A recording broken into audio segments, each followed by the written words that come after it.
Hello friends, കാറ്റത്തെ കിളിക്കൂട് എന്ന സീരിയലിൻ്റെ റിവ്യൂയിലേക്ക് എല്ലാവർക്കും സ്വാഗതം. അങ്ങനെ ഹരീഷും സുധീഷും കൂടെ നീതുവിൻ്റെ വീട്ടിൽ വന്ന് നിൽക്കുകയാണ് പുറത്ത്. അപ്പോൾ ഒരു കൂട്ടുകാരി വന്നിട്ട് അമ്മയോട് പറയുന്നുണ്ട്, ഹരിത എന്ന് പറഞ്ഞൊരു കൂട്ടുകാരി നീതുവിനെ അന്വേഷിക്കുന്നുണ്ട്, പുറത്ത് നിൽക്കുകയാണെന്ന് പറയാണ്. എന്നാൽ പിന്നെ അവൾക്ക് ഇങ്ങോട്ട് വന്നുകൂടെ എന്ന് ചോദിക്കുക കേട്ടോ അമ്മ. ഇല്ല, അവൾക്ക് കാലിന് നല്ല സ്വാധീനമില്ലാത്തൊരു കുട്ടിയാണ്. ഓ അത് ശരി, എന്നാൽ പിന്നെ നീ വെളിയിലൊക്കെ പോയി ആ കുട്ടിയെ വിളിച്ചിട്ട് വാന്ന് അമ്മ പറയാട്ടോ, വീട്ടിനകത്തിരുന്ന് സംസാരിച്ചാൽ മതിയെന്ന്. അങ്ങനെ നീതു ആ കുട്ടിയുടെ കൂടെ പുറത്തേക്ക് ഇറങ്ങി പോകുന്നുണ്ട് കേട്ടോ. അവിടെ ചെല്ലുമ്പോൾ ഹരീഷ് അവിടെ കാത്തു നിൽക്കുകയാണ് പുറത്ത്. അങ്ങനെ ഓടിപ്പോയി ഹരീഷിനോട് സംസാരിക്കുകയാണ് കേട്ടോ. എടി, നിന്നെ എനിക്ക് കാണാൻ കൊതിയായിട്ട് വയ്യായിരുന്നു, അതുകൊണ്ടാണ് ഞാൻ ഓടി വന്നത്. വിളിക്കാനാണെങ്കിൽ ഫോണും ഇല്ലല്ലോ. അത് ശരിയാ, എന്നാലും ഇനി ഹരീഷ് എന്നെ കാണാൻ വന്നല്ലോ, എനിക്കിഷ്ടം പോലെ അടിയും ഇടിയൊക്കെ കിട്ടിയാലും കുഴപ്പമില്ല എന്നും പറഞ്ഞുകൊണ്ട് അങ്ങോട്ട് കെട്ടിപ്പിടിച്ചു കേട്ടോ ഹരീഷ്. എടി, റോഡാണ്, നീ മിണ്ടാതിരിക്കുക, എന്നെ വിട്, ആരെങ്കിലും കണ്ടാൽ മോശം. ഓ പിന്നെ ആരെങ്കിലും കണ്ടാലെന്താ, ഞാൻ കല്യാണം കഴിക്കാൻ പോകുന്ന ആൾ തന്നെയല്ലേ. എടി വിടടി എന്ന് വിടുന്നില്ല കേട്ടോ. നീ ഇത് വീണ്ടും ഹരീഷിനെ ഇറുക്കി പിടിച്ചുകൊണ്ടിരിക്കുകയാണ്. ആ സമയത്താണ് നമ്മുടെ അഖിൽ അതിലേ വരുന്നത്. വീട്ടിലേക്ക് കയറുന്നതിന് തൊട്ട് മുമ്പായിട്ട് ജസ്റ്റ് അങ്ങോട്ട് നോക്കുമ്പോഴാണ് അവിടെ നമ്മുടെ നീതു ആ ഹരീഷിനെയും കെട്ടിപ്പിടിച്ചുകൊണ്ട് നിൽക്കുന്ന കാണോ. വണ്ടി അവിടെ വെച്ചിട്ട് ഓടിച്ചെന്ന് നീതുവിനെ പിടിച്ച് വലിച്ചൊരു അടി കൊടുക്കുകയാണ്. ഹരീഷിന് അത് തീരെ ഇഷ്ടപ്പെട്ടില്ല. ദൂരെ നിന്ന് സുധീഷ് അത് ഓടി വരിക കേട്ടോ കണ്ടും കൊണ്ട്. അയ്യോ കുഴപ്പമായോ എന്നും പറഞ്ഞുകൊണ്ട്, എന്തിനാണ് അവളെ തല്ലിയതെന്ന് ചോദിക്കും. എൻ്റെ സഹോദരി ഞാൻ തല്ലും എല്ലാം ചെയ്യും, നീ ആരാടാ ചോദിക്കാമെന്ന് പറഞ്ഞാൽ അവിടെ അടി ഉണ്ടാവാൻ പോവാണ്. പക്ഷേ സുധീഷ് ഓടിപ്പോയി പിടിച്ച് മാറ്റാൻ കേട്ടോ. വേണ്ട ഹരീഷ്, അടിയും ഇടിയൊന്നും വേണ്ട, ഇപ്പോൾ ഒരു പ്രശ്നങ്ങൾ കഴിഞ്ഞതേ ഉള്ളൂ, നീ വിട്ടെ വാ നമുക്ക് പോവാം എന്നും പറഞ്ഞാൽ അവരങ്ങോട്ട് പോവാം. ഇവളെയും വലിച്ചെടുത്തുകൊണ്ട് നേരെ വീട്ടിലേക്ക് വരികയാണ് കേട്ടോ. അപ്പം അച്ഛൻ അമ്മയും കൂടെ ചോദിക്കണം, എന്തിനാടാ നീ അവളെ തല്ലുന്നത് എന്തിനാന്നോ? അവൾ പുറത്തോട്ട് ഇറങ്ങിപ്പോയി, എന്തിനാന്ന് നിങ്ങൾ കണ്ടോ? അവളുടെ ഒരു കൂട്ടുകാരി വന്ന് വിളിച്ചു, അതുകൊണ്ടാ. കൂട്ടുകാരിയോ? ആ ഹരീഷും അവൻ്റെ സഹോദരനും കൂടെ പുറത്ത് വന്ന് നിൽക്കുന്നത്. അവനെ കാണാൻ ഇവളങ്ങോട്ട് ഇറങ്ങിപ്പോയത്. പോരാഞ്ഞിട്ടേ അവളവിടെ എന്താ ചെയ്തതെന്നറിയോ? അവനെയും കെട്ടിപ്പിടിച്ചോണ്ട് നിൽക്കണു നാട് റോഡിൽ. നാണം കെട്ടവള് കെട്ടിപ്പിടിച്ചോണ്ട് നിൽക്കേ. ആണോ ഓടി ഒരുമ്പെട്ടവളെ, നീ വീട് നശിപ്പിക്കോടി, കുടുംബം നശിപ്പിക്കോടി എന്ന് ചോദിച്ചും കൊണ്ട് അവിടെ ഇരുന്ന് ചൂലെടുത്ത് അതിൻ്റെ മൂട് വെച്ചിട്ട് അങ്ങ് അടിക്കാട്ടോ നമ്മുടെ നീതു കുറേ കൊണ്ടിട്ട് പറയാം, മിണ്ടാതിരിക്കുക, എന്നെ തല്ലരുത്, നിങ്ങളോടല്ലേ പറഞ്ഞ എന്നെ തല്ലരുതെന്ന്. എടി, നിൻ്റെ സഹോദരനായ ഞാൻ പലതും ചോദിക്കും. ഓ, ഒരു സഹോദരൻ വന്നിരിക്കുന്നു, പെങ്ങളായിട്ട് തല്ലിക്കൊന്നിട്ടാണ് ചോദിക്കാൻ വരുന്നത്. അച്ഛാ, ഞാൻ അച്ഛനോട് ഒരു കാര്യം പറയാം. മോളെ, ഞാൻ പറയുന്നത് നീ കേൾക്ക്. നിങ്ങളെല്ലാവരും അവളെ തല്ലുന്നതൊന്ന് നിർത്തിക്കേ. പിന്നെ ഇത്രയൊക്കെ പ്രശ്നങ്ങളുണ്ടാക്കി ഇപ്പം അങ്ങോട്ട് കഴിഞ്ഞതല്ലേ ഉള്ളൂ, വീണ്ടും എന്തിനാണ് മോളെ പ്രശ്നം ഉണ്ടാക്കാൻ പോകുന്നതെന്ന് അച്ഛൻ ചോദിക്കുക. അപ്പം നീ ഇത് പറയുന്നുണ്ട്, അച്ഛാ അങ്ങനെയല്ല, ഞാൻ നിങ്ങളോട് എല്ലാവരോടും പറഞ്ഞിട്ടുണ്ട് എനിക്ക് ഹരീഷിനെ ഇഷ്ടമാണെന്ന്. അതിന് എത്ര കാലം കഴിഞ്ഞാലും ശരിയാണ്, ഞാൻ ഹരീഷിൻ്റെ കൂടെ തന്നെ ജീവിക്കുകയുള്ളൂ. അതിന് യാതൊരു മാറ്റവും ഇല്ല. ഞാൻ കല്യാണം കഴിക്കാൻ പോകുന്ന ആളിനെ തന്നെയല്ലേ ഞാൻ കെട്ടിപ്പിടിച്ചത്. അതിനിപ്പോൾ എനിക്ക് തെറ്റായിട്ട് എനിക്ക് തോന്നുന്നുമില്ല. എടി വൃത്തികെട്ടവളെ, നിന്നെക്കൊണ്ട് ഇനി എന്ത് ചെയ്യാൻ പറ്റും എന്നും പറഞ്ഞുകൊണ്ട് അമ്മ അതും കേട്ടുകൊണ്ട് ആക്കിലൊരൊറ്റ അടി വീണ്ടും കൊടുക്കാനുണ്ട്. അപ്പം നീതു അവിടെ വീണെടുത്ത് എണീറ്റ് ആക്കിലിനെ തിരിച്ചൊരു ഇടി കൊടുക്കാണ് കേട്ടോ. നീ എന്നെ അടുത്തല്ലാറായോടാന്ന് പറഞ്ഞ് അങ്ങനെ വീണ്ടും അങ്ങോട്ടും ഇങ്ങോട്ടും കൈ അങ്കിളിയായി. അപ്പം അവസാനം അമ്മ പറയാൻ, നിർത്ത് ഇനി.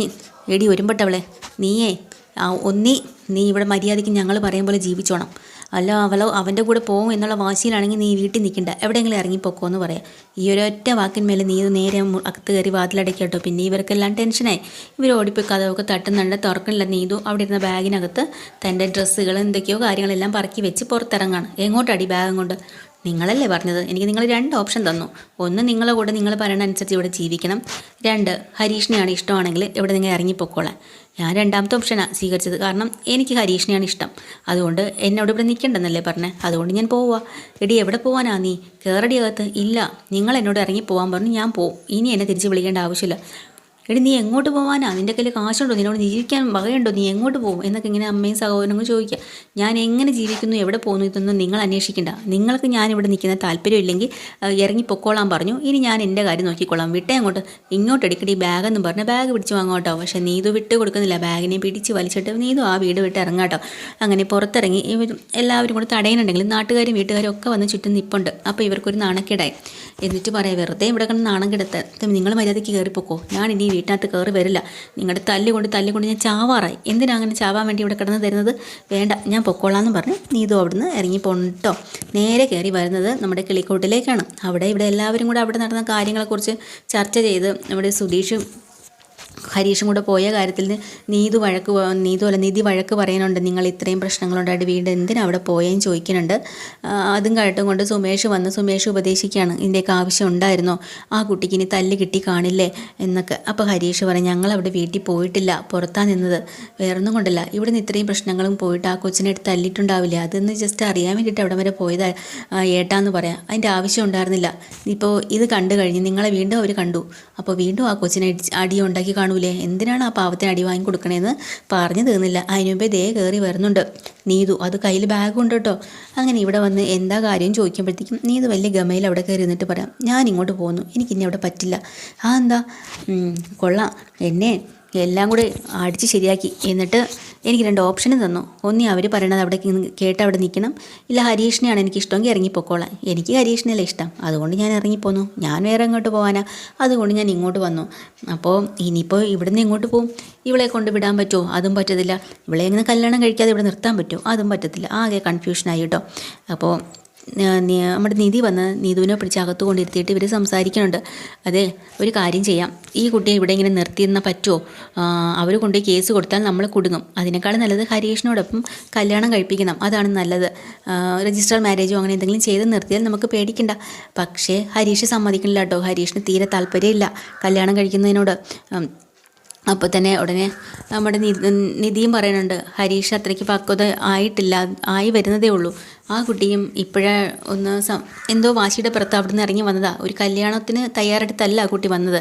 അങ്ങനെ ഇരിക്കുമ്പോൾ നമ്മളത് നിർബന്ധിക്കേണ്ട കാര്യമില്ല സുധീഷയെന്ന് നിധി പറയാട്ടോ. ഇതങ്ങനെയല്ല, നിങ്ങൾ വിചാരിക്കുമ്പോഴല്ല, ഇത് കേസ് മാറും, അതിനേക്കാളും നല്ലത് ഇവരെ കല്യാണം കഴിപ്പിക്കുന്നതാണ്. ഹരീഷിനെയും വിളിച്ചും കൊണ്ട് സുധീഷ് പുറത്തേക്ക് പോകണം കാര്യങ്ങൾ പറഞ്ഞ് മനസ്സിലാക്കാനായിട്ട്. എടാ, ഇപ്പം നിധി ഇവിടെ ഉള്ളതുപോലെ നീ അവളെയും കല്യാണം കഴിച്ചു കൊണ്ടുവന്നാൽ ഈ വീട്ടിൻ്റെ ചീത്തപ്പേരും ഒക്കെ തന്നെ മാറിക്കോളും. അതുകൊണ്ട് നീ അവളെ ദേവി അത് വിവാഹം കഴിക്കണോടാ, രജിസ്റ്റർ മാരേജ് ചെയ്താലും മതി. ഇല്ല, എനിക്കതിന് സമ്മതമല്ല, ഇപ്പം അതൊന്നും നടക്കില്ല. എന്താണ് നടന്നാലേ, ഇതൊക്കെ അച്ഛൻ കേട്ടോണ്ടിരിക്കുക കേട്ടോ അവിടെ ഭാസ്കരൻ. അത് വേറൊന്നുമല്ല, എനിക്ക് പറ്റത്തില്ല. എന്താ പറ്റാത്ത? എടാ സുധീഷ്, നീ ഒന്ന് മനസ്സിലാക്ക്, ഞങ്ങളുടെ ഏട്ടൻ സുമേഷ് ഏട്ടൻ ഇവിടെ നിൽക്കുമ്പോൾ ഞാൻ പെണ്ണും കെട്ടുന്നത് ശരിയാണോ? ഓ, അതാണോ നിൻ്റെ പ്രശ്നം? പിന്നല്ലാതെ ഏട്ടന് പെണ്ണ് കിട്ടാതെ പിന്നീട് ആയിപ്പോവില്ലേ, നമ്മളെല്ലാവരും കല്യാണം കഴിച്ച് കഴിഞ്ഞാൽ ഏട്ടൻ ഇങ്ങനെ നിന്ന് പോവും. അതിനേക്കാളും ഏട്ടനൊരു വിവാഹം കഴിയട്ടെ, അത് മതി. അങ്ങനെ വിചാരിച്ചാലേ ഈ ജന്മത്തിൻ്റെ കല്യാണം നടക്കില്ല എന്നും പറഞ്ഞുകൊണ്ട് അച്ഛൻ ഇത് കേട്ടുകൊണ്ട് ഭാസ്കരൻ അങ്ങോട്ട് വരിക കേട്ടോ. അപ്പോൾ തന്നെ ഹരീഷിന് ദേഷ്യം പറഞ്ഞു, എടാ അവൻ കെട്ടട്ടെ എന്ന് പറഞ്ഞ് നിന്നാൽ നിൻ്റെ ജീവിതം കോച്ചാടെയാവും. അവരവർക്ക് കിട്ടുമ്പോൾ കെട്ടിക്കോ, അതാ നല്ലത്. അവൻ കാണുന്ന പെണ്ണുങ്ങളെല്ലാം എൻ്റെ സഹോദരിയാണേന്നും പറഞ്ഞ് കൊണ്ടു കിടക്കാനേ അവനെ കൊണ്ട് പറ്റത്തുള്ളൂ. ദേ മര്യാദയ്ക്കായിരുന്നു നിങ്ങളെ ഞാൻ എന്നും പറഞ്ഞ് ഹരീഷ് അച്ഛനെ ഇടിക്കാനൊക്കെ പോകണുണ്ട് കേട്ടോ. സുധീഷ് തടയാണ്. അപ്പം ഹരീഷ് പറഞ്ഞാലും കാര്യമുണ്ടെന്ന് സുധീഷിനും തോന്നുന്നുണ്ട് കേട്ടോ. അങ്ങനെ ഇവരെ നിർബന്ധിച്ചിട്ട് കാര്യമൊന്നുമില്ല, അവരുടെ മനസ്സായിട്ട് എന്താണെന്ന് വെച്ചാൽ ചെയ്യട്ടെ എന്ന് പറഞ്ഞുകൊണ്ട് ഹരീഷിനെ വിളിച്ച് തിരിച്ച് വീട്ടിലേക്ക് മുറിക്കകത്ത് കയറുക കേട്ടോ.